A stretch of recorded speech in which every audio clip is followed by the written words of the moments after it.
Look at that, streaming live. Very cool. It's we are live, and Simon It says the event will begin in 2 minutes, Alex. It's not live streaming yet, not till 3:42. Oh, okay, because it has a time delay. So what you just said will be in the live stream, just FYI. Hey everyone.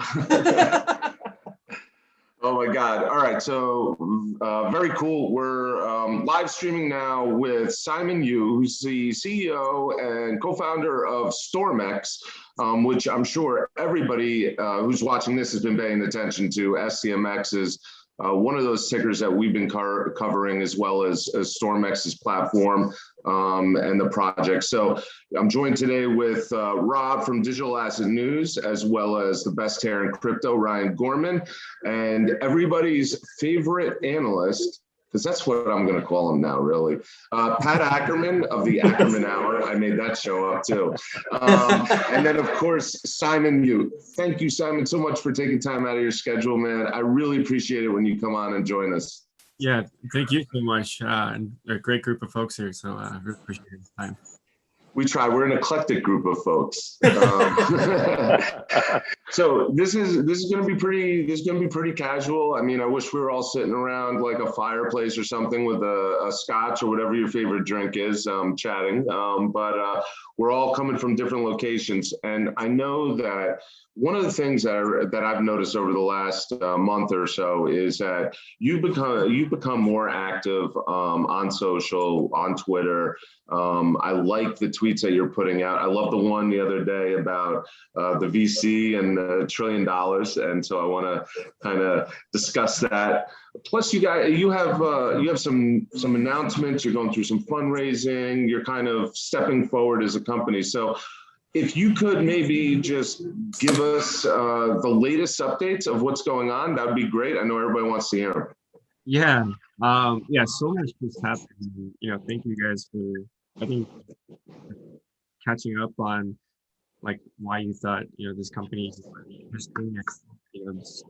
Some of the people that really caught on early, I think really enjoyed some of the recent stuff that's been happening. But yeah, we've made it seems like everything just happened overnight, but we've been building for about 7 years, right? And it's just all of the stuff that's been compounding, and it's just now starting to like take notice among a lot of people. But yeah, we are pretty excited to announce that we raised the strategic route for investments. We'll probably announce this week. We just got cleared by all the investors for and stuff like that. So we'll make the announcement. But pretty interesting strategic investors that's going to help us really go to the next next level, which is going to be super fascinating. Q2 is out here, and we're starting to really polish our debit card. And really hold on a second. Slow. Yeah, what?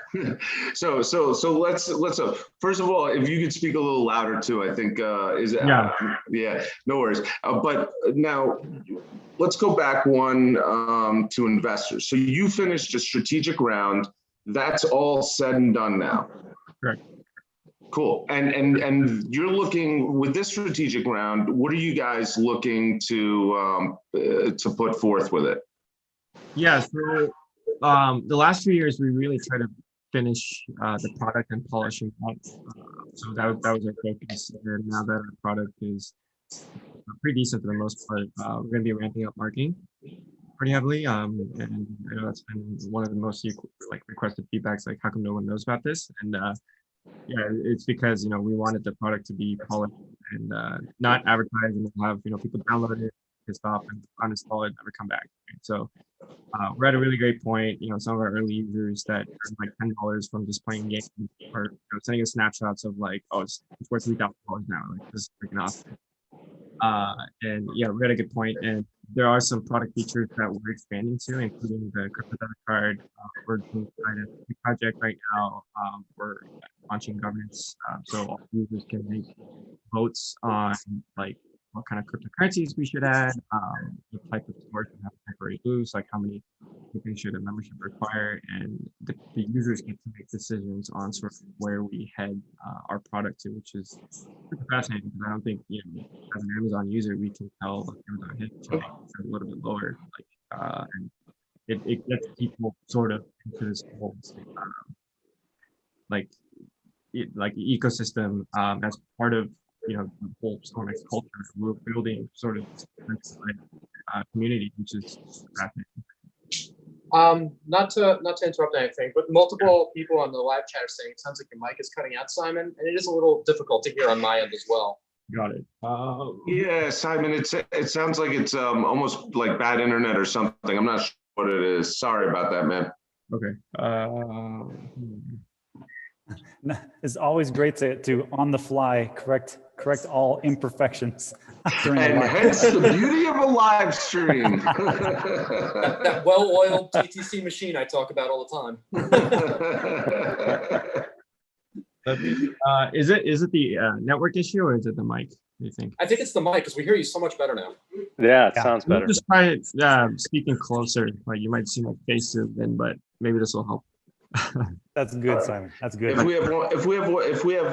it comes up again, you can just literally, I think, log off and just log back into the Zoom. Okay, and I do have another mic if it comes to that. I can try it as well. So no, I hear you great now. Yeah. Sorry, me too. Is there any part that you need to repeat or? Yeah, let's talk about the debit cards. Yes, that's what I want to talk about. Absolutely. Yeah.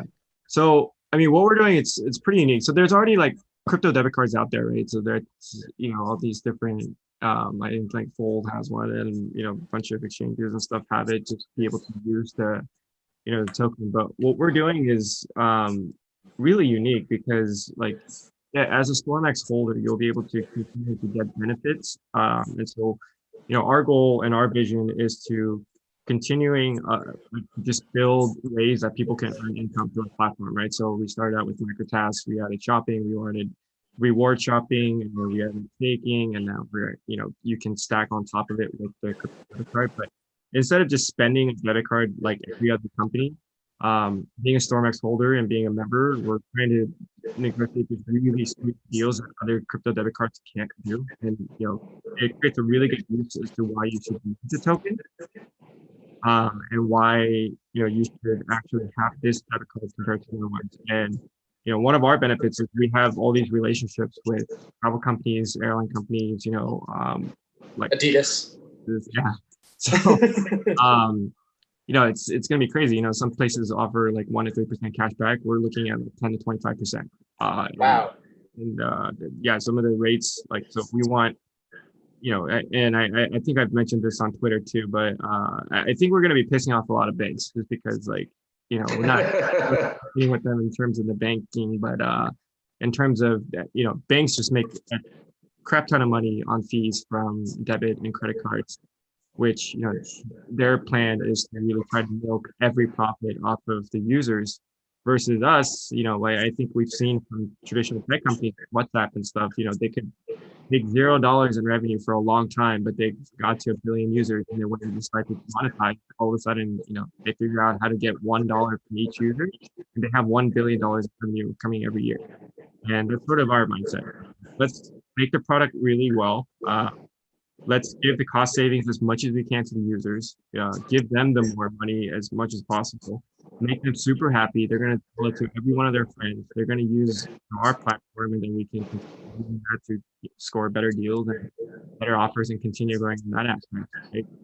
But if you look at sort of the fintech industry in general, like Uber and Apple are starting to get into the space as well too. But we're taking a really unique approach in how we combine the utility of the token with the traditional debit card landscape as well. So we're really excited about this project. So that sounds great, and I can't wait to get more free pairs of Adidas. I'm excited about that. Yeah. When do you think, ballpark, when do you think this debit card will be ready for prime time? Yeah, so we're launching in the US first. So Q2, it should hopefully very soon for at least Apple Pay and Google Pay. Just because the physical cards take a long time to print. we decided that we're going to launch virtually first. And everyone has a smartphone these days, and so this is actually the best way. It's the quickest way to get at least the service out to as many people as possible. And then we're planning on expanding to Europe in a few months out as well. That's really cool. So I guess I'm not sure if you explained this already, but can you explain briefly how it links up with someone's like bank account, or if it does, and how they're able to buy things with the debit card and earn these rewards? Yeah, so they'll actually be able to use. So they're loading up Stormx tokens, and Stormx will be used in pretty much anywhere that takes a Visa, and that will be the way. So it's not like fiat, but you load Stormx and then spend it. But yeah, also having Stormx allows you to get additional perks and benefits and higher tiers and stuff like that as well. So one of our focus has really been like, how can we make the utility of the token even better? So a lot of cryptocurrencies, I think probably still like more than 90% don't have a real use case. So for us, if we can continue expanding why you need a token, why it becomes more useful with the product in the long term, and just get more people signing up, the token side becomes more and more useful as well to the whole ecosystem that uses Stormx. So very cool. Yeah. All right, cool. Rob, what do you got? You're dressed up for the occasion today. Oh, you're on mute. I want to mute myself because dogs are barking in the background. Yeah, every so often I like put on a fresh, clean shirt, because I want to feel like I'm not always in my pajamas all day long. So yeah, every so often I actually do this. But no, so Simon, what you just talked about in the very last piece was important, because you said that this is a token that actually does something. 90% of the tokens out there do nothing. It is all speculation. So like on my channel, I try to talk about the things that actually do things now. And of course, we talk about the things that are speculation. So real quick, just briefly talk about, and this is just for people who are like brand new, have never heard of Stormx, which would be very rare since you guys went from less than a penny, probably less than 2 months ago, to now we almost hit 10 cents, what, 24 hours ago? Yeah. So real quick, someone can, just to reiterate, someone can actually download your app. They can go shopping right now today, at not like these stores that have like nothing to them, but like Adidas, Nike, Onnit, all the like over 750 partnerships that can actually get cash back, correct? Yeah, so it's pretty easy to shop like you normally would with your traditional fiat credit card and earn some cash back in crypto. And yeah, that's the best part. You don't need to own Stormx token, but you can get Ethereum and Stormx. And then where Stormx is useful is if you own Stormx tokens, you can get upgraded to higher tiers. Yeah. And you can also stake it for redeem rewards as well. And then I want to just reiterate one big thing, which is this is not an overnight success. This is an overnight success that started in 2014 when you guys were struggling just to get off the ground to today. This isn't like we just put this together 6 months ago. Here's some VCs and we just showed up. This is a long time coming, right, Simon? Yeah. And I think that's one of the reasons we survived until now. We had so many competitors starting from the beginning way now, and there's been so many companies that raise more money than us, and people with like crazy backgrounds, like some executive position at like a Uber or Google or something like that. They all failed. And it's one of the things is we're very scrappy. We work really hard, and we're looking to sort of be changing the environment all the time. So it's not, but the trend is always. I think we're losing Simon. I think we're losing you on the on your broadband. Yeah. It sounds like is there an airplane going overhead? No, that it's was his connection. Someone else. But yeah, let me try to restart. I'll be right. Okay. Yeah. No worries. If anybody hears an airplane, try to mute yourself because this was pretty good. Okay. No, he'll come back. One of the things, to your point, Rob, is it's been since 2014, and there's a plethora of companies, and sometimes it takes time, I guess, for them to come to the forefront and recognizable and stuff like that. And Simon's crew, he looks very young, but he has been at this for 7 years. And he's back. There he is.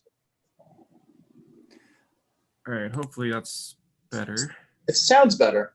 Yeah, we were just talking about you behind your back when you were gone. It's okay. Don't worry about it. Simon, one thing that you brought up that's that I think is important is the membership tiers. And someone watching the live stream right now, one of our Trade the Chain members, asked, since the price has gone up so much recently, are there any plans to reorganize the membership tiers to make it, I guess, a little more attainable for people who might just be getting in? Yeah.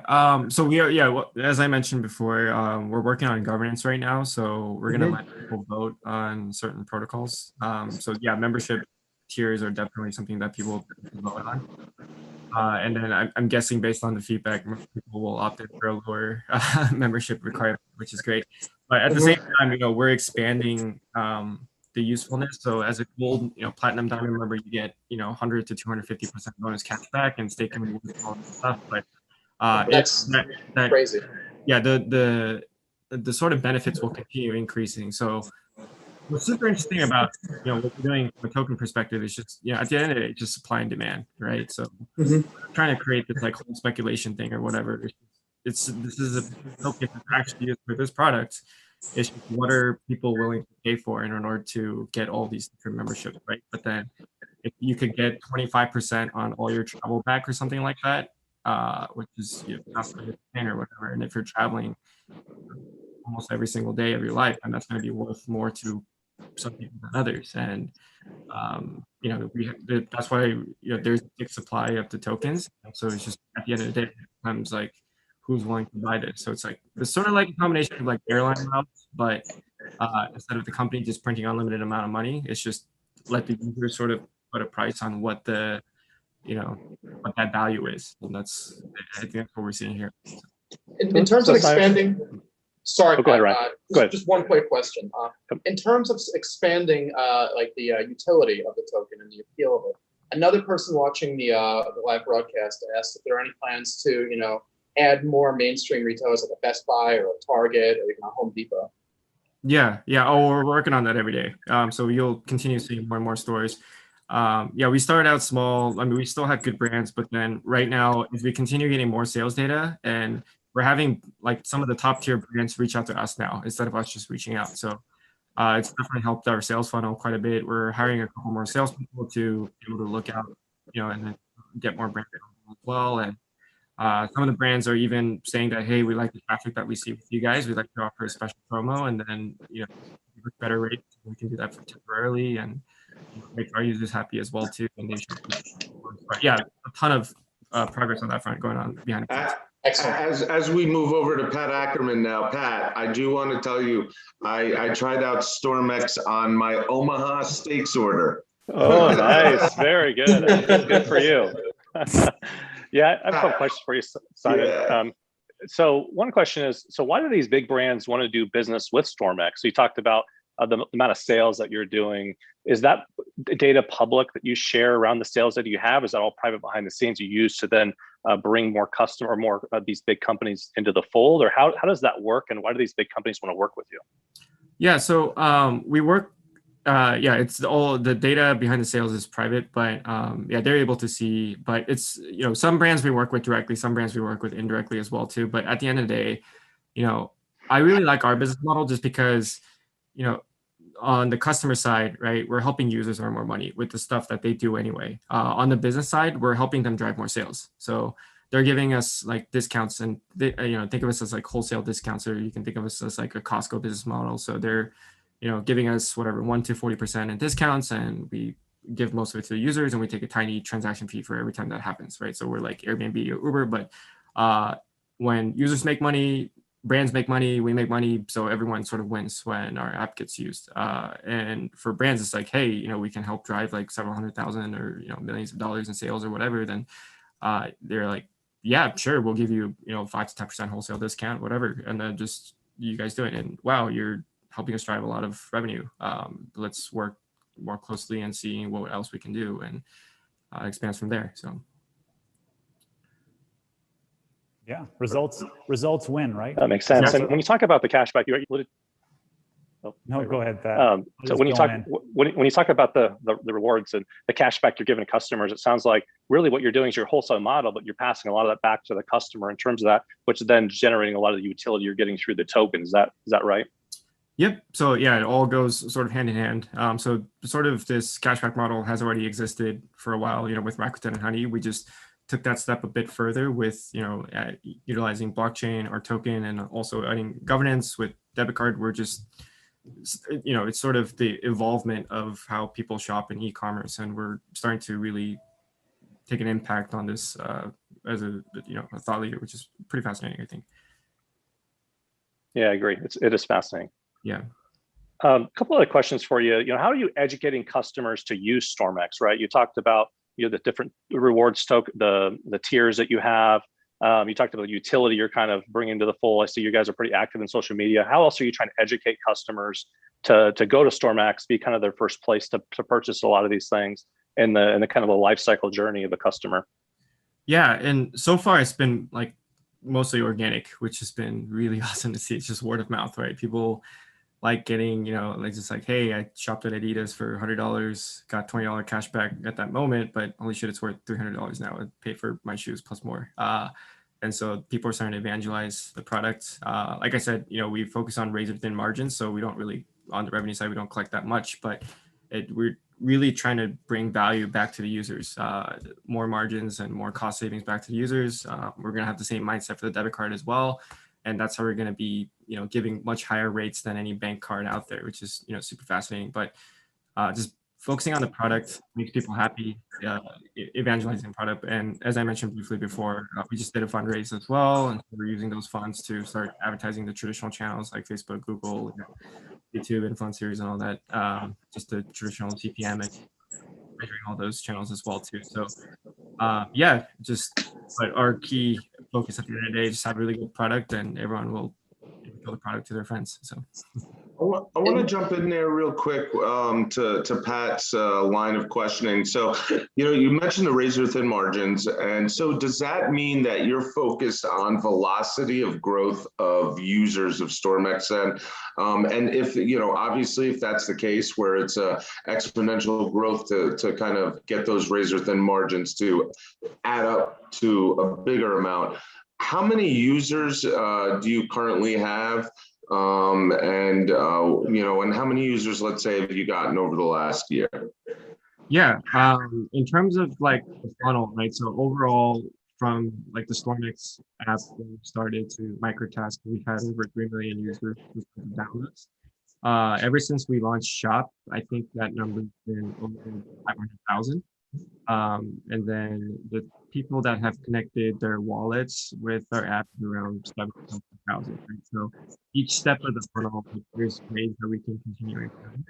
How many have connected their wallets? A little over 70,000, which is like a small number. Traditional PC, but watching, I think it's a pretty. Yeah. So one question another member, another Trade the Chain member asked in the live chat, Rakuten is starting to soon give crypto cash back as well on purchases. How does Stormx differ from what their offering is? Yeah, I don't know if they've actually started, but I made a prediction that within the next year that they will for sure. And that's where I think, there's Lolly, but they're not, I think they just raised another $5 million or something like that. But what they're doing isn't unique. Like they're just using Bitcoin as a payment method. I mean, I'm not, trying to diss. Of course, yeah. I'm trying to say, from a realistic perspective, is like if you're just using Bitcoin as a payment method, like Rakuten is just going to do that, and they're just going to completely destroy you under the water, right? And in our case, we've actually sort of built around this infrastructure where we can support multiple different cryptocurrencies. Like we've built, why our token is more useful than the other ones as well to have that connect to the app usage as well too. And the more that you use our app, like internally, then you get much higher cash back than any other competitor Rakuten can offer, like up to 3x, right? And launching governance, I think, is really interesting. We're taking the ethos of blockchain and decentralization and allowing users to place votes on what should and what should not happen within our product. and yeah, it's continuing to add more utility. You can receive Bitcoin as payment for cashback. That's completely fine. But I mean, why can't I just take cash and just convert that to Bitcoin? That's not easy at all. Fair enough. And one other question someone was asking, because we were talking about staking before, and they were wondering, can you explain how people can stake? Like someone was asking if it would be supported on Voyager anytime soon, or if you do it through the app or a Stormx wallet. I guess just touch on that a little bit.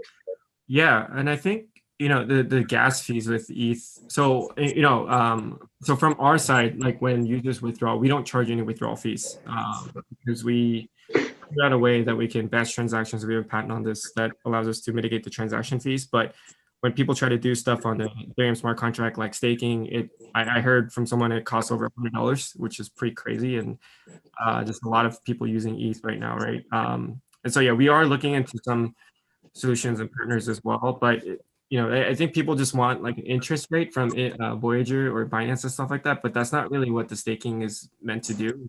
Staking is supposed to be another sort of passive income for people that use the app, right? So you're using the app to getting cash back from Adidas or doing whatever shopping that you want, but then those will continue growing every week as well too. So the cash back just becomes more and more attractive. And if we can get some of the exchanges or wallet partners to give us their API access where we can view how many tokens the users have, then we're able to offer that through those exchanges. But a lot of exchanges are pretty private about their data, so we're just going back and forth. But yeah, we are working on something that's a little bit better in terms of lowering the fees. Yeah. Pat, is that all you have for now? No, I have lots of questions. The floor is yours, my man. Let me tell you, there's two things that I know about right now. People want to hear what you have to ask Simon and what Simon says back. Okay. Very good. I have a few questions around, you talked about the sales data being private, and you don't publish anything around the number of transactions or purchases that are being done by maybe active users or things like that. Is it something you would reconsider? Because the reason why I would be interested as an analyst would be to use it to help me understand as that grows, the number of purchases and transactions on your app happens, the more rewards, the more utility it's being able to happen, we can kind of understand the network growth of Stormx as a company. And so I'm curious whether that would maybe become available or could become available to analyze from an investor standpoint. Yeah, definitely. We've thought of this in the past too. Like, we'd love to have a dashboard where it shows sort of like the token usage, like how many transactions are happening and stuff like that in real time. A company I really like, Terra Luna, they sort of do like the stablecoin like payments within Korea and stuff like that too. But they have like a very public dashboard. You can see sort of their growth. Super fascinating, and I love seeing their growth happening. Right now, it's all about bandwidth. We just don't have we're working on so many different projects. It's really tough. But yeah, I mean, we're trying to actively hire and get some stuff going. So hopefully we can queue that in sometime Q4 or Q1. Sure. When you're looking across the company, like, what do you consider to be your key metrics or key things you look at on a regular basis, daily, weekly, monthly, to judge the size, growth, trajectory of Stormx? Yeah, right now we're just looking purely at usage in terms of how many people are shopping and transactions, in terms of gross amount, what the commissions look like, in terms of we're bringing it on for the brands and retailers, and yeah, just the sales data. Like we measure on like a week over week basis, and we've tripled in like the whole week, I think last week, which is crazy. And like before we launched the product, we had a goal where traditional Silicon Valley metrics, you want to have like a 5 to 10% week over week growth, and so we measured that and benchmark, but we're growing at like 200%. So we're like, okay, we definitely exceeded our bar. So, let's redo the forecast, and it's quite interesting to see for sure. Yeah. Sure. And as you think about your scale, you talked about razor thin margins, you're growing really fast. You've got a new equity round, which is great. How do you look at scale from going from, let's say, a few million users to maybe 10 million users or 15 million users? How are you going to be thinking about that scale and allowing your users to kind of grow with it? Yeah, absolutely. So lots of different pieces come with that. That's why we're hiring a lot of positions over the next few weeks and months. When it comes to, how many more stores can we add? How can we make the product better so it doesn't crash when we have a ton of users coming in, AWS backend and stuff like that as well, blockchain backend, and making sure that things don't crash. From a product perspective as well too, some of the newer people that are coming in aren't going to understand crypto and stuff as much as the people that were willing to do the research, or how can we make the user experience a little bit easier. Yeah, there's a support team as well too. We're getting flooded with support tickets and just, people asking us very simple questions. But one of the things we also did too was we created a Discord group recently, and there's a support channel, and then people post like, hey, I'm having trouble with this, and other people have been actually really helping respond to that, which is really cool to see. And so just the community being really helpful to each other on questions like staking and very simple stuff like, why do I have to wait 90 days before I get my cash back? There's a return date policy and stuff, and helps us build and stuff like that too. But yeah, just lots of growth problems as well, but we're working on a lot of things, which is why I'm always drinking coffee. That's great.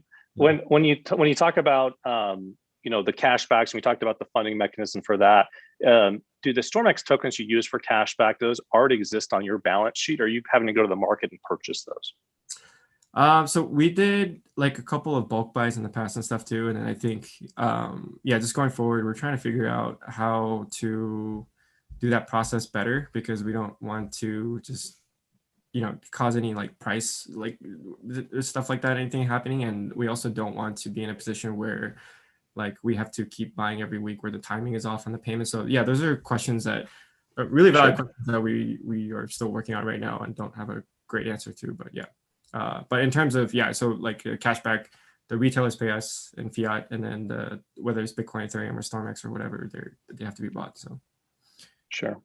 And when you think about your kind of customer acquisition model today, and I don't know if I saw this, I was kind of doing some research. I didn't know, did you offer anything around, kind of a refer a friend benefit at all, or is it all really just word of mouth download and then let's get going from there? So we had a refer a friend. I mean, we still do have a refer a friend. Okay. Where if you refer a gold member, I think it's $50, and platinum is $250, and diamond is $1,000 for each person if the new person maintains that relationship for 90 days. But I think a diamond membership's like $500,000 now, so we're working on revamping that to make it more sense. I don't think I know too many people that have $500,000 just sitting there. Rob and I could have made so much money off of refer a friend. That's great. Alex, I have a number of other questions I can go through, but again, I want to give you guys time to ask your questions too. So, Rob, do you have any input in here during Pat's questionings? No, those are all great questions as usual. Pat always has, brings the hard questions, the good questions that need to be answered. So thanks, Pat. I appreciate it. The only question I really have is, well, there was two. Simon, when we were talking before, when we first got on, you talked about something about charity and giving and stuff like that. Can you talk to us about that real quick? Yeah, I mean, for me, like just and I think a few guys know my background, but recently I was in college and my parents had a small business, and that's sort of the reason why I had to drop out work full time and fund my own college. I started delivering, selling Korean tacos out of my college apartment to make ends meet, right? And it kind of sucks. Like I was in a position where I couldn't afford food, and like that was really hard, just because like I think with the current technology that we have, if you can just afford the basic lifestyle of just being able to have food over your head, the internet has so many resources where you can do research and find ways that you can just earn something like that, right? Or just find different ways that you can make money. There's a lot of people out there that don't even have those. And I would love to. I mean, for me, I don't really spend too much money on anything, because I work here, like I just work all the time, so I can't even enjoy it. So, like, how could we, continue to like just give people back in terms of being able to have that basic benchmark, and then so they could find more resources and then be able to, evolve their lifestyle.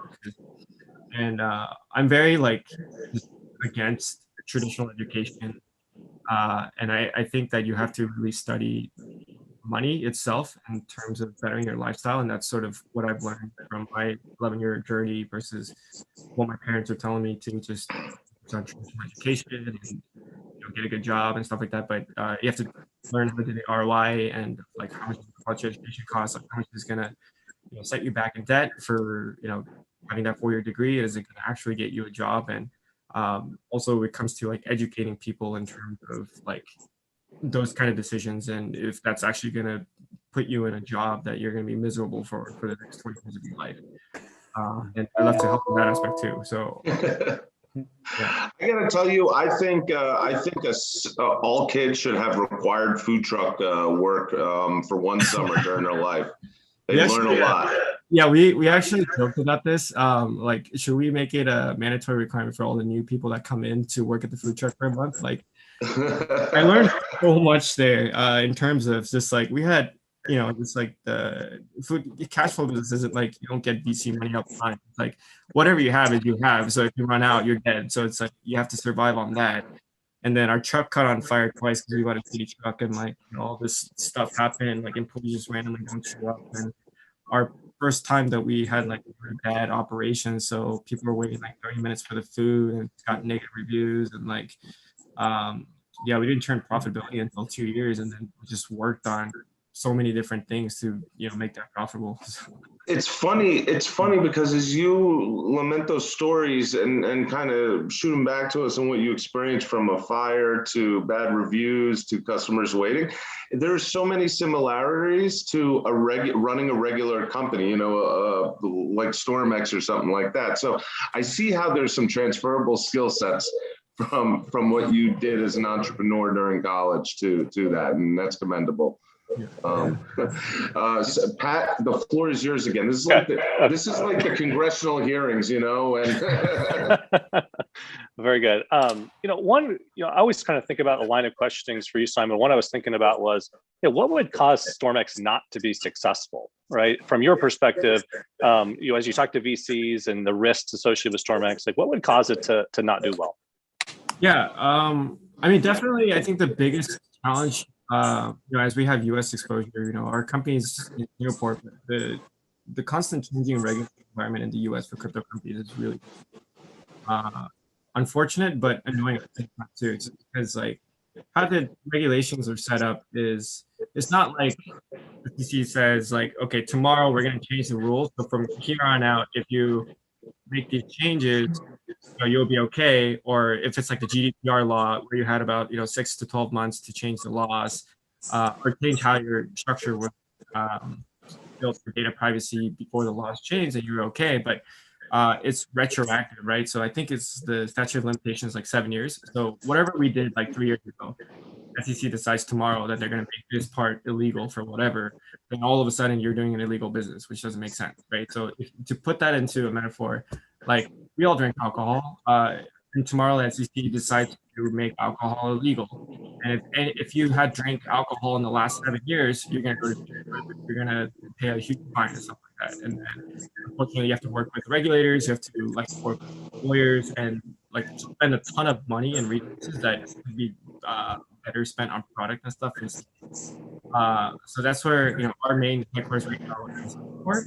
And Singapore sort of accepted that this is a new asset class, this is a new technology, and their regulations around utility tokens are extremely clear. Like how it's actually used. There's a classification for utility tokens, security tokens, and all that stuff. But I do hope that U.S. comes out in terms of just this whole evolution itself, just because I know for a fact that there's just a lot of companies moving everything, and the U.S. is going to miss out on a ton of jobs and economic opportunities for sure.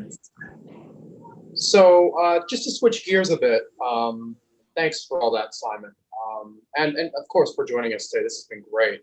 We're all really enjoying the conversation. So are the people watching on the live stream. Another question they asked, goes back to something you said earlier about the high cost on Ethereum, sometimes staking of $80, $100. One person was talking in the comments about it costing them one time $180. That's a lot. Are there any plans, or are you considering perhaps moving to another more efficient blockchain, the Binance chain? or something Yes. similar to that? So yeah, I mean, we're constantly looking at every sort of option. Yeah, so like all the different chains slash, E2, layer 2, and but there's a couple of off-chain ways that we can integrate to reduce that. Just because right now the main complaint is staking. It's not the actual app itself, because we're already paying low transaction fees, so we don't charge the users withdrawal fees. So when we look at the root of the problem, which is just staking itself, so if we can get it on some sort of centralized platform where people are comfortable with, where there's no transaction fees, and it goes back into like our exchanges and wallet companies will ensure their API with us in terms of accessibility, and we're working on that to offer a better solution. So. And another thing that one other person asked regarding usability and utility and just overall ease of use. Do you have a browser plugin? What browsers are you compatible with? I know it's basic and it kind of goes back to the beginning of the conversation, but I think this is important to some people who are just now learning about it. Yeah, the Chrome extension works just as well as Rakuten or some of the other Honey or stuff like that too. The user experience is much easier, in my opinion, than the mobile app, just because you just browse on. So you have the Stormx Chrome browser extension installed, and then if you're on Nike or Adidas or any one of our partners, then you can just detect, hey, you're on a Stormx cashback site. Do you want to activate for a 3% cashback reward? You just press it, and whatever you buy automatically gets sent to your wallet after the return period ends. So very seamless experience. Absolutely. Yeah, one of the things I find it very interesting as researching Simon, your company, is it feels like I always think in terms of internet companies, the network effect to what can they drive in terms of exponential growth. And I find it interesting with Stormx is you have two different avenues.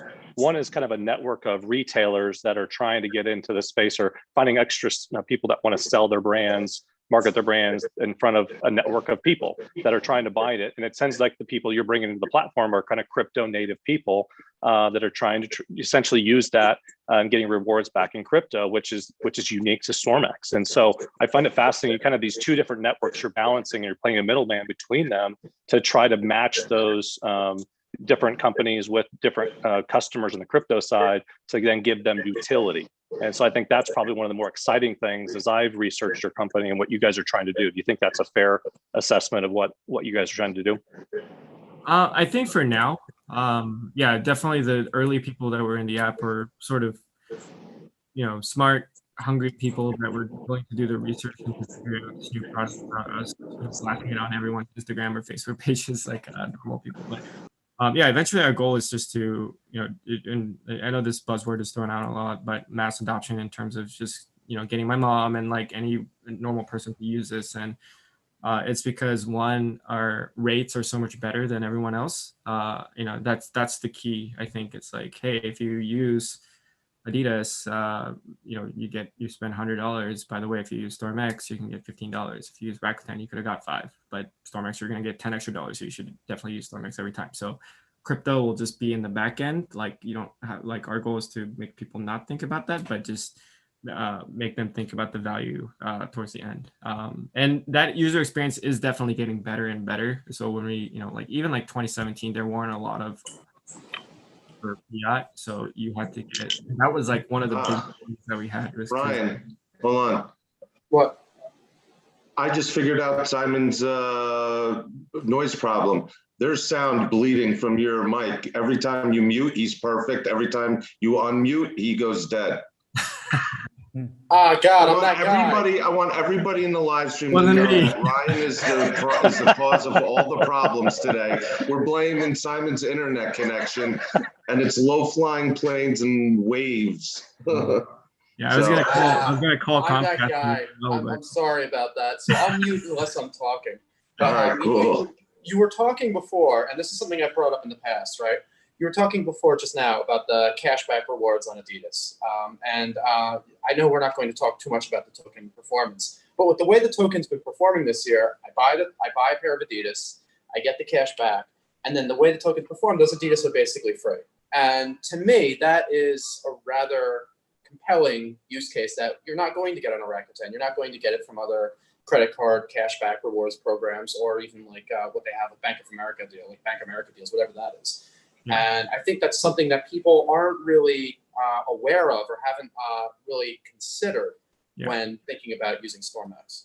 Yeah, and I'm not. I mean, I always tell people too. It's like, if you're here to just speculate on price, go trade. There's thousands of other shitcoins out there. Just go over there. Don't bug us, right? So our focus is driving utility around the token, because it's sort of like you have to look into like what makes Bitcoin valuable, right? It's like because there's a fixed supply and there's a clear problem with monetary policy across all these different countries, and now institutions and even governments and people are seeing that this is a better store of value than it is for just traditional fiat. But in our case, it's just like, hey, we're not doing that, but there is this like really interesting thing called e-commerce where you can spend and earn cash back and stuff, but there is a fixed supply aspect of it, right? So as more members sign up, more people are going to sign up for the memberships and stuff like that, and that ultimately just does end up becoming more expensive if that scales. But at the end of the day, it's just going back to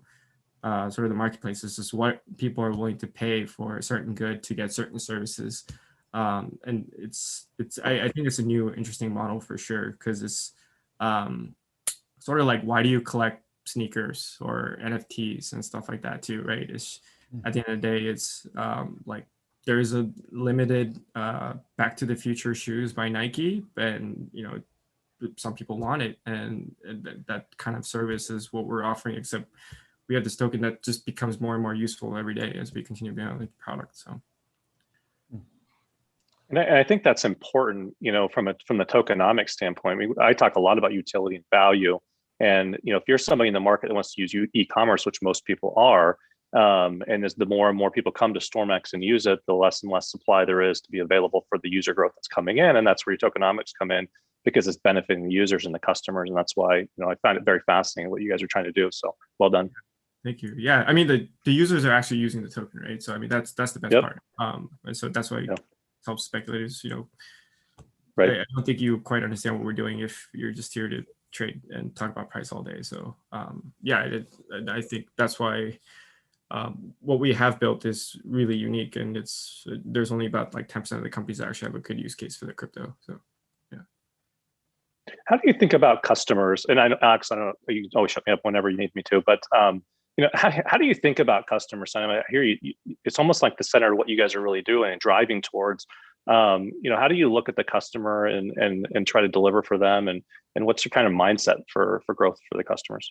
Yeah, I mean, without customers, we don't have a business, or we don't have a company, right? So same with our team. Without our team, we don't have a team that can build. So, I got a brief exposure at Amazon as an internship in like 7 months there, but like Jeff Bezos and like all of his success is just how obsessed he was with the customers, right? And how obsessed he was in terms of like responding to every feedback. If someone sent him an email at jeff@amazon.com and sends him a complaint, he will send a question mark to some VP of that department and just be like, someone's getting fired. It's just like, he takes all the complaints very seriously. And I think one of the reasons why, I have very limited time, but I still try to engage with as much people on Twitter, for example, is because like every single one of their concerns, if one person has it, it's probably like 10 or 100 other people that have it too. So it helps me understand where we can improve or where we need to spend time on trying to focus our product and stuff like that as well, because there's limited bandwidth, and it's just all about what to build next and what to improve. And I have to first understand where those issues are in order to sort of, be able to push the right directions as to whether it's our team members directly, or we can hire an outsource or contractors or whatever the solution is to make that experience better. And I think, I joke around a lot on stuff on Twitter, but I use it very seriously to read through all the comments and try to improve our product. So that's good. One thing I want to interject is you did have a tweet the other day regarding a VC and betting against them, saying you couldn't have a $1 trillion market cap. Do you want to expand on that comment or that tweet? I wish I had that tweet to screen share for everybody. Yeah. I mean, we were doing the recent fundraising round, and one of the VCs that I actually really enjoyed talking to him, he's pretty active on Twitter, but unfortunately they just came in too late. But he was sort of the first one to validate outside of just myself, saying that we could potentially be a $1 trillion company, which, you know, I'm obviously biased, but hearing that from someone else was pretty awesome. And that was just because, like, yeah, it's like, you know, e-commerce will continue growing. You know, what we're working on with the cashback and, you know, the debit card and stuff, it's fascinating. But our vision isn't just around that. Our vision is creating this ultimate marketplace that allows people to earn money. And at the end of the day, there's, you know, roughly around 8 billion people on Earth. They're all going to need that. This isn't just a service where you need ride sharing or home services or whatever. All of those TAMs and total addressable markets are still in the billions and trillions or whatever. But we have literally a product, and what we're building is something that affects every single person and where they live. And all of that is being connected globally. And that's the opportunity that we're going for. And I think I mean, our vision seems a little bit, you know, out there, but we're getting there just one step at a time. So with the microtasks, with the shopping, with the cashback, with the debit card, at the end of the day, everything funnels into how we can make users earn more money. And he saw that, which I felt really humbled when hearing from someone else. Yeah. I think Rob, you look deep in thought? No, I was just thinking about it because what you said about Amazon, going back to what you're talking about globally, about where everybody is trying to find these products. So globally, they can find all these products there. The reason why Amazon works so well and they charge so much for people like me when I put my products on there is because they know everybody's going there. So you don't have to go to Twitter, you don't have to go to Facebook, you don't have to go to Google AdWords and buy ad space. You just go to Amazon and put your product there and there it is. So when you said what you just talked about, I can understand now why it's not just these big brands you've already built with the 750. Let's extrapolate that into, I mean, more of a global type of situation where you have even like a local corner market and you have some kind of like geocaching where you can say, if you're looking for this, come over here and it's 10%, 25% cash back. They don't have to pay for any type of marketing. It just goes to Stormx and then off they go. Does that sound reasonable in the future? Yeah, I mean, yeah, in terms of the commerce space, yeah, we could, you know, I think this is a multi-billion-dollar space itself, right? But and so if you look at our white paper too, we wanted to focus building on 3 products, which was Play, which was around the microtasks. That's more focusing around the emerging countries because it's like surveys and small tasks that a lot of people in the US or, you know, some of the well-off countries won't care about because the rewards are so small. But like people in, you know, like Africa or Indonesia that have used our products, like some of them have sent back and saying that, hey, you know, this helped us eat for a day. Like, thank you. Like, this is a very powerful statement, right? So there's a lot of users there, not enough ways to monetize quite yet. But Shop is more towards sort of the upper middle class, you know, middle class and upper class in terms of how the retail operates. And then the third product that we eventually want to build out in the future as well is called Gigs, which takes sort of the Upwork, Fiverr, TaskRabbit model and allow users to create their own tasks that they need to be done too. So we're creating this marketplace where you want to shop and earn money, here it is. You want to do some tasks, here it is. Like you want to play some games and do some surveys, here it is. Like just like, but that the core foundation is within the 3 products. But at the end of the day, all of it comes to just creating a single place where users can come earn money. And there's so much we can do there. Yeah, don't get me too excited because when you talk about that, because Simon, yeah, when you talk about that, like I don't know if anybody has used Upwork or freelance. Yeah, that's pricey, man. That's super pricey. So now if you want to put that in the ecosystem, I can see that. And then talking about what you talked about, as far as like you talk about sub-Saharan Africa and Bangladesh and things like that. Yeah, they're not going to make that much. They're not going to save that much, but everything, any penny, any quarter is huge over there, as opposed to like a UK, like a US, like a Canada, whatever else. So yeah, makes sense to me. Very cool. Pat? I think I'm good, Alex. I could go on all day, but for now, I think we're good. So I could sit here all day and listen to these questions. I really have to give Simon, I have to give you a lot of kudos, credit. Thank you so much for joining us. You know, we roll around the community that's very interested in Stormx right now, what you're doing. People, nothing but positive feedback. I'll tell you, I just get positive feedback about you and Stormx all the time. I like the way you engage them publicly in social media. I love what your values are about and what you've discussed here. And I love the fact that I love the fact that you give us access to yourself like this, so that we can send that message across the spectrum. So thank you very much. Yeah, no, Yeah. thank you guys for your time. The questions are great, so I love being Yeah, Travis. absolutely. Absolutely, Simon. You're one of the most accessible founders or executives in this space. You know, you're constantly on Twitter answering questions and responding to people. And, you know, it's something that a lot of the people commenting on this live chat said. They just love how involved and hands-on and, you know, accessible you are. And, you know, that's not always the case with some of these projects. And a lot of, not a lot, but there are even some founders that just miss people who ask them questions. Like, who are you to ask me a question? So really, thank you for coming on with us again and sitting here with some of our questions and giving thoughtful, detailed answers to them. Ryan asks me to hang out with him all the time. I always say no. You know,